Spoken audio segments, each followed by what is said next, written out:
Sabi ni Attorney Ed Tolentino, isang batikan na boxing analyst. Bukod daw sa laban kay Inoue, isa pang dahilan kung bakit humihingi ng suporta si Casimero kay Pacquiao ay dahil sa pagbagsak ng kanyang karera matapos siyang umalis sa Manny Pacquiao Promotions at kay Sin Gibbons. Sabi nito, na nang siya ay nasa MP Promotions pa, hawak niya ang WBO Bantamweight title, at nanggaling pa sa isang knockout victory laban kay Zolani Titi. Isa sa pinakamagandang laban ng kanyang career.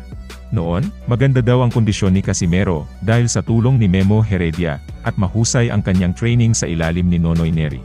Ngunit nang iwan niya ang MP Promotions, matapos ang laban niya kay Guillermo Rigondo noong 2021. Tila unti-unti daw nagkagulo ang kanyang karera. Sabi ni Attorney Tolentino, mula 2021 hanggang 2025, nasaan na nga ba si Casimero ngayon? Una, hindi na siya world champion. Pangalawa, siya ay banned sa Japan Boxing Commission dahil sa weight issues. Pangatlo, ang kanyang